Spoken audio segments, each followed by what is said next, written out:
This evening, we're continuing our overview of the Old Testament book titled Nehemiah. And with this as the focus, if you would, let's open our Bibles to Nehemiah chapter 2.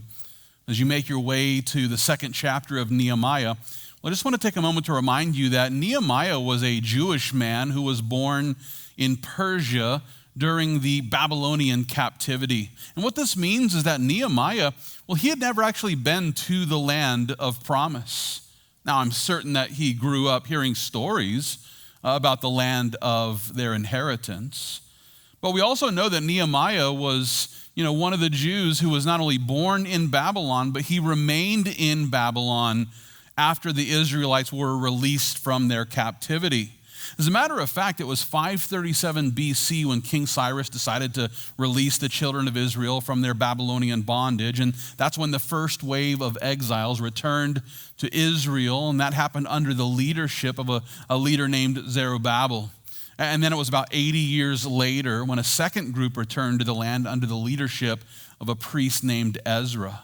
And then 10 years after that, that's when Nehemiah received a report regarding the way that his people were suffering as they struggled to secure the borders of Jerusalem. And it was at that point in time when Nehemiah started praying. He was praying for godly guidance so that he might know what he should do about this situation.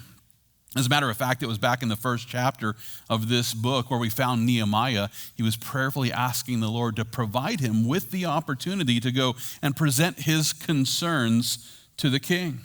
And now here in our text tonight, we learn about the way in which the Lord answered that prayer by enabling Nehemiah to go and make a difference there in Jerusalem. Now, as we continue to make our way through this inspirational book, we'll continue to see how the prayerful obedience of one devoted believer can actually make an incredible impact on those who are struggling to gain the victory over fear. And not only that, but listen, the story of Nehemiah, it also helps us to see how the Lord is actually able to use anyone regardless of their lot in life. The Lord is able to use anyone who will simply submit themselves to him. I'll remind you, Nehemiah wasn't some sort of seasoned politician with political power there in the kingdom of Babylon. He didn't belong to the wealthy class there in Shushan. No, instead he was a servant who was born in Babylon to Jewish parents who, remember, had been captured and carried away as slaves. Nehemiah was the son of slaves. And while Nehemiah was in fact a trusted cupbearer at the time when this story and when this account begins, we have to understand that as the king's cupbearer, he was effectively a canary in the coal mine. He's basically sampling the food and the wine of the king to see if it's been poisoned. And so that's his position in life. A cupbearer of the king, expected to give his life in service of his master. And yet this servant, who, remember, is the son of slaves, ended up being used by God to go and secure the safety of his people in Jerusalem. And from his example, we must always remember that God isn't looking for the wisest. He isn't looking for the wealthiest. And when famous people come to Christ, or so we think, I can't help but to hear Christians just kind of stirring around saying, oh, it's going to be so awesome, this person, they're so famous and now they're a Christian and they're going to make a huge impact. Well, hold on a second. God isn't looking for the best looking people. He's not looking for the most popular people. He's not looking for, the wisest people or the wealthiest people. He's simply looking for those who will say, here am I, send me. He doesn't need the most qualified among us. He doesn't need the most popular among us. No, instead, he's simply looking for servants who are willing to set aside their own agenda so that we might serve our Savior. Now, with this as the goal, I want to consider the way that Nehemiah did just that. He set aside his own agenda to step up and serve the Lord. And so if you would, look with me here at Nehemiah chapter 2. We'll begin reading at verse 1. Here we read that it came to pass in the month of Nisan, in the 12th year of King Artaxerxes, when wine was before him, that I took the wine and gave it to the king. Now I had never been sad in his presence before. Therefore the king said to me, why is your face sad, since you are not sick? This is nothing but sorrow of heart. So I became dreadfully afraid.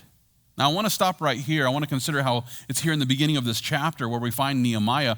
He's serving King Artaxerxes according to his calling, which was that of the cupbearer. And while it's true that Nehemiah was struggling with sadness over the situation happening there in Jerusalem, his heart was weighed down with concerns because of his people. Well, it's also true, though, that the king ended up being able to perceive the sadness of his servant. And it's for this reason that Nehemiah became dreadfully afraid. He was dreadfully afraid. And in order to grasp the reason for his fear, well, it'll help us to understand that it was actually forbidden to be sad in the presence of the king. It was forbidden. You weren't allowed to be sad in the presence of the king. I like the way that David Guzik explains it. He declares the idea was that the king was such a wonderful person that merely being in his presence was supposed to make you forget all of your problems. When Nehemiah looked sad, it could have been taken as a terrible insult to the king. We see confirmation of this point of view in Esther chapter 4. There we learn that no one was allowed to enter the king's gate clothed with sackcloth. In other words, no one was allowed to enter the courtyard of the king while in a state of mourning. Yeah, you couldn't even go into the gates. You couldn't even enter the courtyard sitting in sackcloth as a sign of mourning. And it's there in the second half of verse 1 of this chapter. There we learn that Nehemiah had never been sad in the king's presence before. He had never been sad in the king's presence because it was forbidden. It's for this reason that Nehemiah became dreadfully afraid as soon as he saw that the king knew that he was sad. He was dreadfully afraid. And with all this in mind, I want to consider how Nehemiah responds here to the king. If you would, let's back up and begin reading once again at verse 2. Here Nehemiah writes, "The king said to me, 'Why is your face sad since you are not sick? This is nothing but sorrow of heart.' So I became dreadfully afraid and said to the king, 'May the king live forever. Why should my face not be sad when the city, the place of my father's tombs, lies waste and its gates are burned with fire?'" Wow, what an incredible response. Nehemiah here, he's filled with dreadful fear, and yet he sets aside that fear in order to seize this incredible opportunity to explain to the king what's happening in his homeland. And while it's possible that the king could have ordered the execution of Nehemiah right then and there on the spot, this still didn't stop Nehemiah from speaking up for the sake of his people. Now, in light of his example, we should take a moment to examine our own lives by asking, am I willing to sacrifice everything so that I can step up and serve my Savior? Am I willing to lay down my life for the sake of the Lord?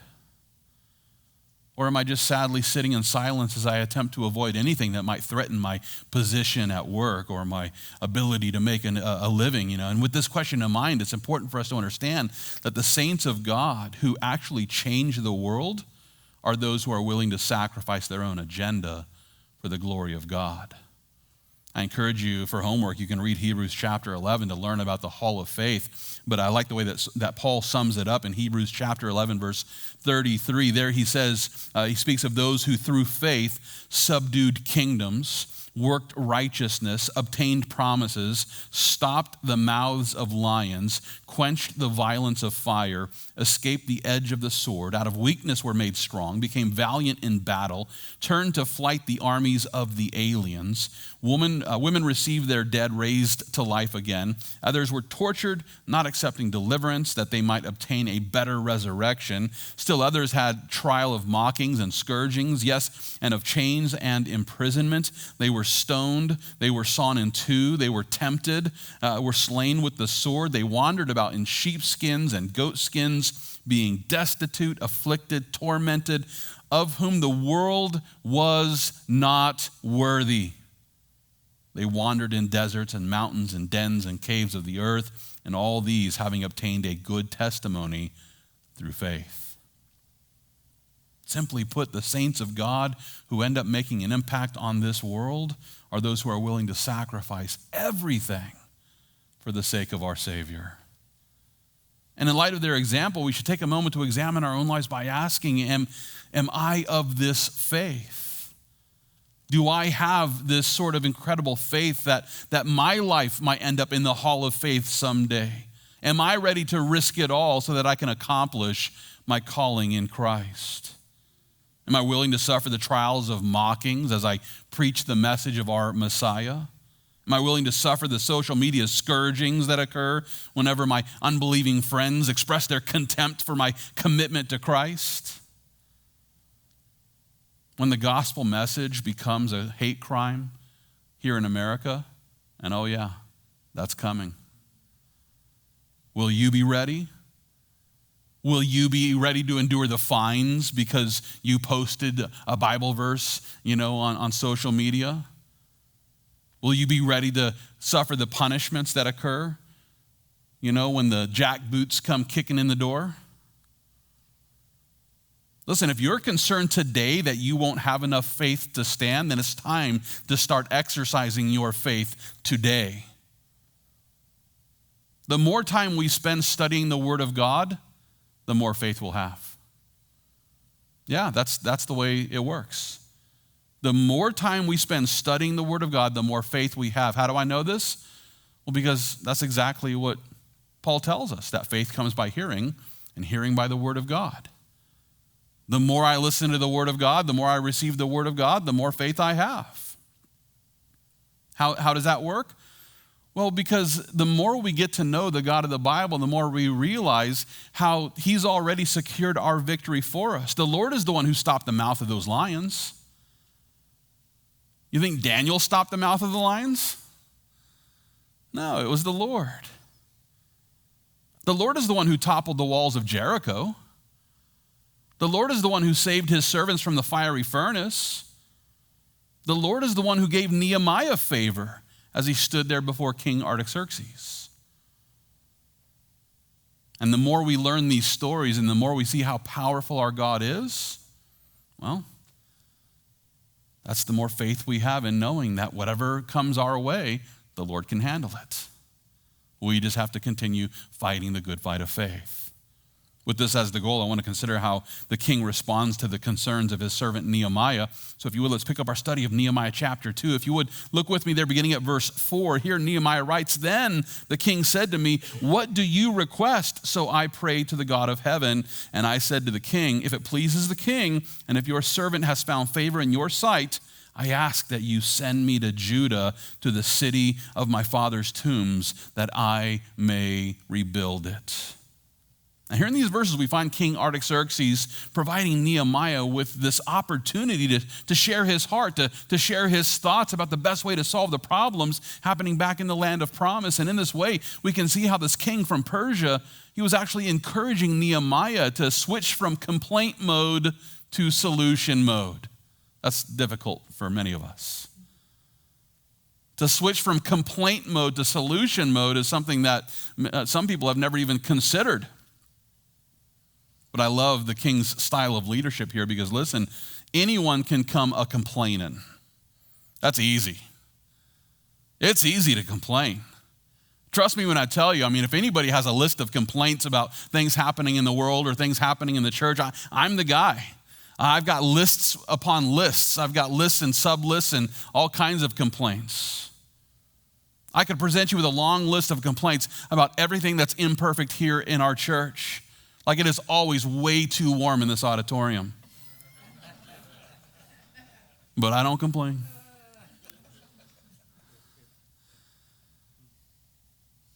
But you have some people insisting our auditorium's too cold. Others, it's too hot. The coffee's too hot. The coffee's too cold. The pastor's too fat. The pastor's too skinny. No one's ever said that last one. It's easy for us to complain about anything we don't like. The real question is this: are we ready to step up and serve so that we can help solve the problems that we're complaining about? If not, then our complaints are comparable to just clanging cymbals and noisy gongs. Listen, before we decide to voice our complaints, because complaints are like cancer, they just start spreading around. And so before we voice our complaints about whatever it may be, we should take a moment to ask, am I ready to propose solutions for the issues that I'm about to complain about? And not only that, but am I ready to step up and serve so that I can actually help solve the situation? It's one thing to complain. It's another thing to offer solutions. And it's another thing to say, I'll step up and serve to be the solution. If we're not ready to step up and help be the solution for whatever it is that we're complaining about, then we really ought to just not complain. It's like the person who complains about our politicians and is, well, who'd you vote for? Well, I don't vote. Well, then zip it.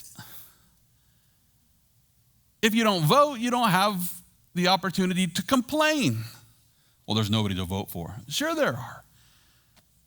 You might not vote for the guy that wins or the gal that wins, but still, you can find third-party candidates. I've found them for years. And I vote for them, and they lose every single time. But it gives me the right to complain. And so I keep voting. But we need to be ready to not just see what's wrong with things happening, but we need to think through what are the solutions and pray through, what are the solutions, and then pray further about how I might help solve these things. And until we're ready to embrace that whole process, we would just do well to remember what Paul wrote in Philippians chapter 2. It's Philippians 2, verse 14, where Paul says this. He says, do all things without complaining and disputing. Now, let me tell you 5 complaints that I have about this verse. No, I can't. I'm supposed to teach this Bible study without complaining and disputing. Listen, whenever the Lord leads us to provide constructive criticism, let's just call it that, whenever the Lord leads us to provide some sort of constructive criticism, we would do well to then follow in the footsteps of Nehemiah. And with this as the goal, let's take another look there at verse 4. There in the middle of verse 4, the king asks, what do you request? So I prayed to the God of heaven. And I said to the king, if it pleases the king, and if your servant has found favor in your sight, I ask that you send me to Judah, to the city of my father's tombs, that I may rebuild it. Here in these verses, we find Nehemiah spending just another second here shooting up a quick prayer. Now, we studied the longer prayer in our last study there in chapter 1. But now here, at the time of this question, he just shoots up this quick prayer. I prayed to the God of heaven, Lord, help me. And then he began to speak. I believe that he's probably praying here for the ability to clearly communicate the request that he's already considered.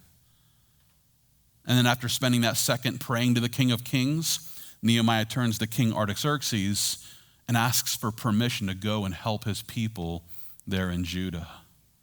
Now, as we consider this request, there should be no doubt in our minds here that Nehemiah wasn't some sort of do-nothing complainer. No, instead, he was a problem solver who was ready to step up and serve the Lord no matter the cost and regardless of the sacrifice. And in light of his example, would it be to God that we would all follow in his footsteps by restraining our complaints until we're ready to offer solutions and then step up and help accomplish those ideas. We should also notice that Nehemiah, he took the time to consider potential problems of this journey so that he could plan on contingencies. And with this as the focus, let's pick up our study of Nehemiah chapter 2, beginning at verse 6. Here Nehemiah writes, then the king said to me, the queen also sitting beside him, how long will your journey be and when will you return? So it pleased the king to send me, and I set him a time. Furthermore, I said to the king, if it pleases the king, let letters be given to me for the governors of the region beyond the river, that they must permit me to pass through till I come to Judah. And a letter to Asaph, the keeper of the king's forest, that he must give me timber to make beams for the gates of the citadel, which pertains to the temple for the city wall, and for the house that I will occupy. And the king granted them to me according to the good hand of my God upon me. Now, here in these verses, we find Nehemiah. He's presenting the king with more details about his plan. And this not only included the time frame of the trip, but this also included a request for official papers from the king so that he could, cross all the borders and acquire all the materials necessary for accomplishing his goals. And in this way, we can see here how Nehemiah was a leader who understood the importance of counting the cost and preparing a plan. At the same time, he was also a leader who wasn't going to, give in to what I like to call the analysis paralysis. The analysis paralysis, well, this occurs whenever a person is overwhelmed by the fear of all unknown contingencies. They're completely frozen by anything that they perceive might possibly could come into play, but yet they don't have enough to think it through or prepare for it, and so they're just kind of stuck in this constant analysis mode, unable to move forward. Rather than moving forward in faith, these people become paralyzed as they attempt to, analyze every possible outcome. And if this sounds like something you struggle with, I just encourage you to consider Nehemiah's example. Notice again, there at the end of verse 8. There we find Nehemiah rejoicing as he realizes that the good hand of God was actually upon him. That's so important. He made his plan. He asked for papers and permissions, and he attempted to deal with all contingencies that he could think through, but at the end of the day, he just had to realize that the hand of God was upon him and he needed to move. And so he did everything possible to plan for every possible contingency that he could think of, and yet at the end of the day, he has to move forward in faith as he prepares for this journey to Jerusalem. And sometimes we just have to realize that we're not going to be able to think through every single thing. Who do you think you are, Dr. Strange? You can't think through every single thing. You just finally have to make a decision and prayerfully move forward looking for the guidance of God. It's important to recognize that there must be a prayerful balance between purposeful plans and the path of faith. Should we make plans? Of course. It would be foolish not to. But at the end of the day, as we prayerfully make our plans, we're not going to be able to figure it all out. We just have to take a step of faith. There's nothing wrong with preparing, and there's certainly, an understanding that we need to be prayerful. But it's even more important to remember that the Lord knows how to guide us according to his grace. And isn't it nice to know that he's greater than our mistakes? Like if my desire is to be in God's will, and I'm just prayerfully saying, God, just guide me, and I take a wrong step, is he not big enough to get me back on course if that's really my heart's desire? Of course he's able to do that. So why allow the fear of failure to keep me from moving forward in faith? Let's move forward in faith, and if we get a little off course, let's keep praying, God, keep me on course. Bring me back, and he will. In order to further grasp the point that I'm trying to make, I want to consider how Nehemiah then moved forward in faith. And so if you would look with me here again at Nehemiah chapter 2, we'll pick up our study at verse 9. Here Nehemiah writes, "Then I went to the governors in the region beyond the river and gave them the king's letters. Now the king had sent captains of the army and horsemen with me." Now I want to stop right here because here we find Nehemiah. He's now embarking on this journey from Shushan to Jerusalem. And while the most direct route was about 800 miles as the crow flies, the trade route that Nehemiah was traveling was closer to 1,500 miles. A trip would be equivalent to a road trip from Austin, Texas to Phoenix, Arizona. And while this really isn't a great distance for our modern vehicles, this journey to Jerusalem probably took a few months, for Nehemiah and his men, because this all took place in the month of Nisan, and so they probably broke down a few times along the way. Hey, if they had gone in one accord, then that would have been different, but vehicle jokes coming in handy. We should also notice that King Artaxerxes here sent captains of the army. He sent, these Persian military men. He sent the captains of the army. He sent horsemen to accompany Nehemiah. And we aren't provided with the exact number of these soldiers, but if we consider the research of a historian whose name is Richard Gabriel, we come to the conclusion here that it's not unreasonable to conclude that there were at least 200 Persian soldiers here. So imagine 200 plus Persian soldiers sent to assist Nehemiah as he made his way to Jerusalem. And we're thinking, well, that doesn't take much faith if you got 200 soldiers with you, right? Well, the company of soldiers most certainly provided Nehemiah with an incredible level of protection, and yet at the same time, it should be noted that the enemies of Israel were far greater in number. So this was, I'm sure, provided some sense of security from like robbers along the way, but they were heading, into a place where, the enemies of Israel probably outnumbered them.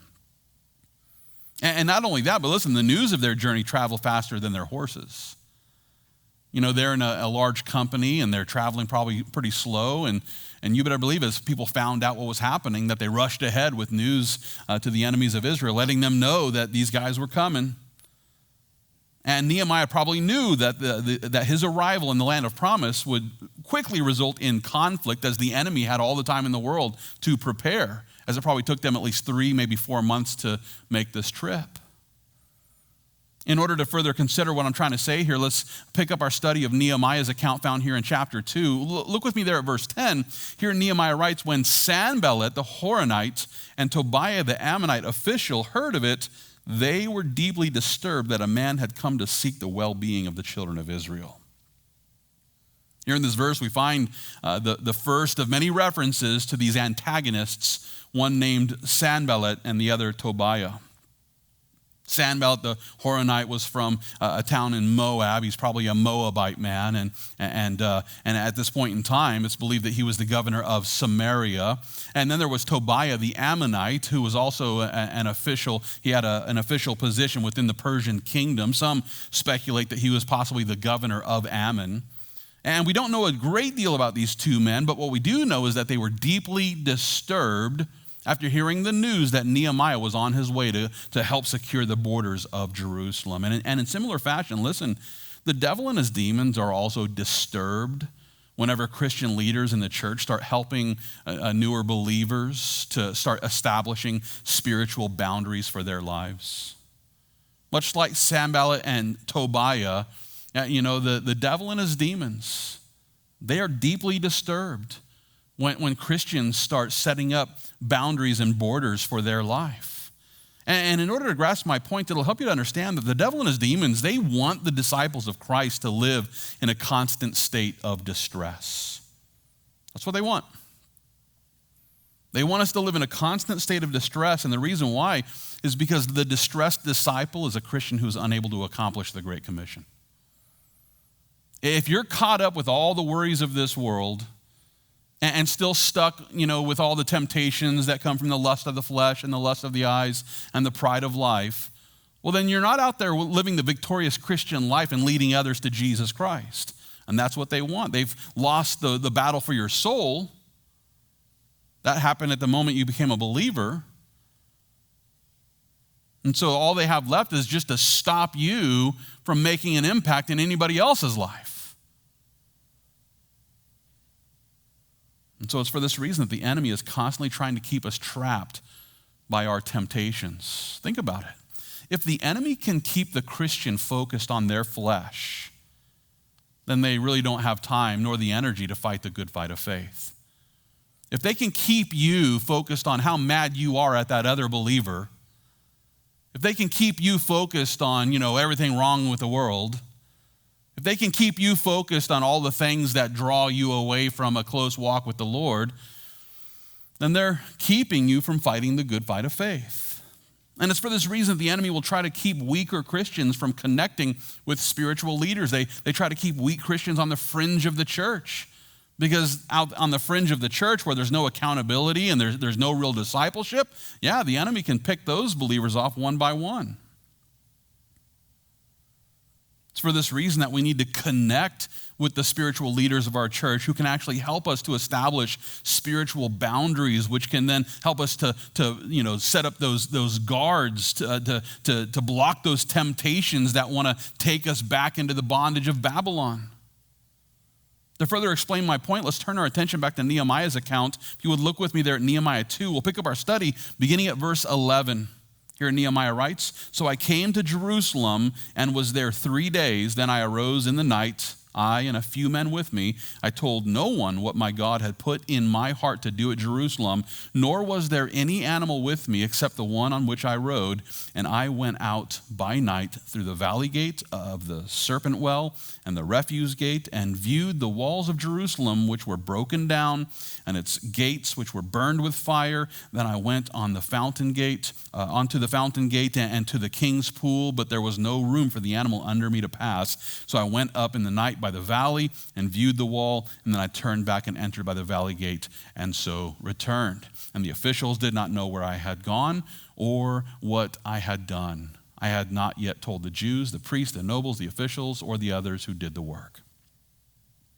Now, here in these verses, we find Nehemiah. He's engaging in this covert operation. He's heading out on this intel mission as he examines the walls of Jerusalem. And you might not know this, but there were actually 10 gates that people could use at one point to enter or exit the city of Jerusalem. This included the fish gate, which probably smelled really bad, but probably not as bad as the sheep gate, which both of these were on the north side of Jerusalem. There was the inspection gate, the east gate, the horse gate, the water gate. Then there was the fountain gate. All of these were located on the east side of the city. There was the old gate and the valley gate, which were located on the west side of the city. And then the worst smelling gate of all, the refuse gate, or what some call the dung gate, which was located on the south side of the city. Now, according to Nehemiah's account here, it was in the middle of the night when he went on this covert mission. He exited the city through the valley gate, which again is on the west side of the city. And from there, he turned southward and went down to the refuse gate, and he traveled counterclockwise as he continued to inspect the remnants of the city wall and until he reached the place by the king's pool, which he found to be impassable. And the reason why is because the walls were just rubble on the ground. It's at that point in time when he turns around and returns to the valley gate. Sadly, it didn't take long for Nehemiah to realize that the inhabitants of Jerusalem were living in a constant state of distress. And the reason why is because the defensive walls had been just completely destroyed. They had been reduced to rubble and ruin. The gates of the city, they had been burned with fire.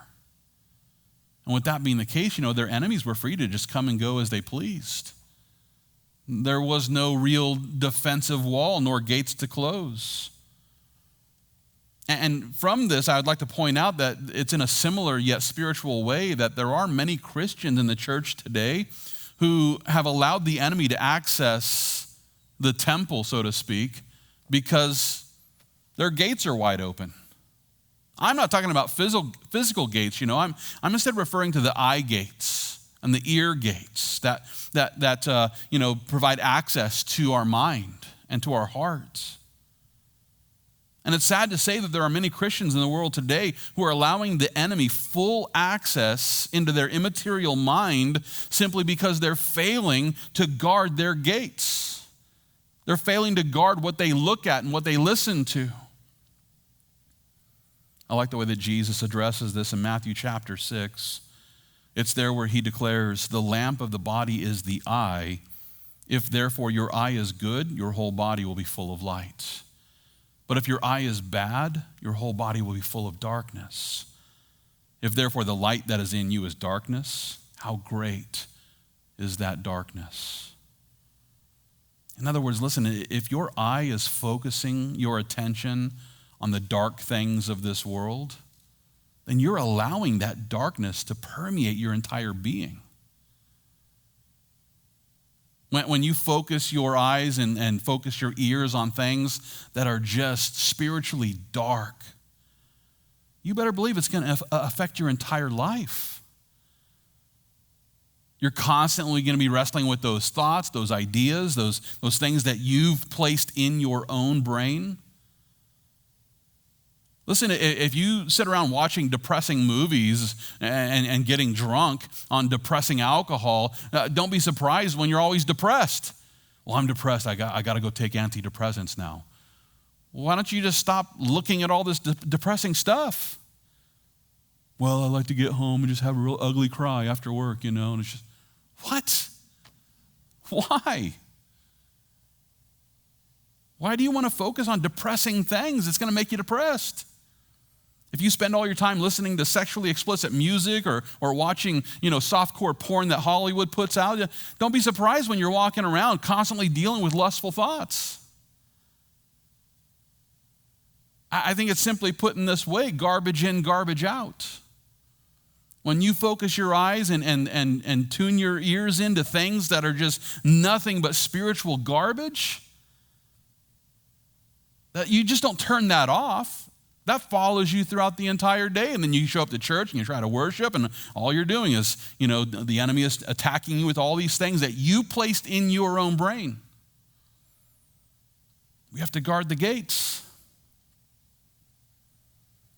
We need to guard the gates of the temple, and knowing that the enemy will continue to attack these gates in order to tear down our defensive walls, we would do well to maintain these defensive boundaries by having, strict rules about what we'll look at and what we'll watch and what we'll listen to. We need to guard the gates by engaging in a daily inspection, by taking a tour of our gates. What are we looking at today? What are we listening to today? What are we thinking about today? We need to guard these gates of the temple so that we can walk in victory against the enemy that's constantly attacking. At the same time, it's crucial for Christians to realize that we need help from on high in order to continue walking in this victory. And to prove my point, let's pick up our study of Nehemiah chapter 2. We'll focus our attention beginning at verse 17. Here Nehemiah writes, "Then I said to them, you see the distress that we are in, how Jerusalem lies waste and its gates are burned with fire. Come and let us build the wall of Jerusalem that we may no longer be a reproach. And I told them of the hand of my God, which had been good upon me, and also of the king's words that he had spoken to me. So they said, let us rise up and build. Then they set their hands to this good work. But when Sanballat the Horonite, Tobiah the Ammonite official, and Geshem the Arab heard of it, they laughed at us and despised us and said, what is this thing that you are doing? Will you rebel against the king? So I answered them and said to them, the God of heaven himself will prosper us.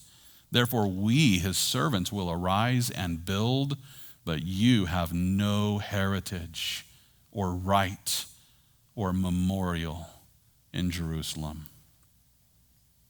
Here in the final verses of this chapter, we find Nehemiah. He's helping his kinsmen to understand that the only way that they would be able to defeat the enemies of Israel, it was by receiving heavenly help. They needed heavenly help, and the only the only one that can provide this sort of heavenly help is the God of Israel. Christian, listen, the God of heaven himself is the one who is able to prosper his people. Are you looking for prosperity somewhere else? It's a fool's errand. The God of heaven himself is the one who prospers his people if we would simply submit ourselves to him.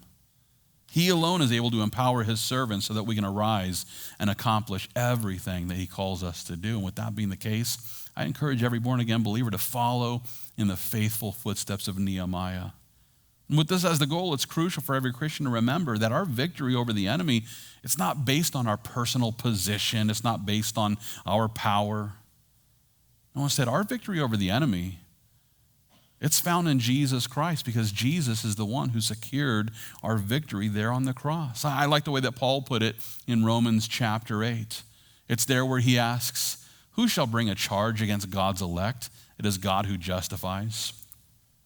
Who is he who condemns? It is Christ who died, and furthermore is also risen, who is even at the right hand of God, who also makes intercession for us. Who shall separate us from the love of Christ? Shall tribulation or distress or persecution or famine or nakedness or peril or sword? As it is written, for your sake we are killed all day long. We are accounted as sheep for the slaughter. Yet in all these things we are more than conquerors through him who loved us. For I am persuaded that neither death, nor life, nor angels, nor principalities, nor powers, nor things present, nor things to come, nor height, nor depth, nor any other created thing shall be able to separate us from the love of God, which is in Christ Jesus our Lord. Christian, listen, we are more than conquerors by faith in Jesus Christ. And the reason why is because Jesus already conquered sin and death there on the cross. And while it's true that the enemy will continue to attack the gates of our temple while we're still here in this fallen body, we can rejoice in knowing that the King of Kings has already conquered the devil and his demons. Are they still able to attack us? Of course. But can they separate us from the love of the Lord? Absolutely not. The Lord has already conquered the devil and his demons. He's already conquered sin and death. And with all that being the case, we can rejoice in knowing that the enemy now has no heritage, no right, and no memorial in the lives of those who are resting in the victory of our King Jesus.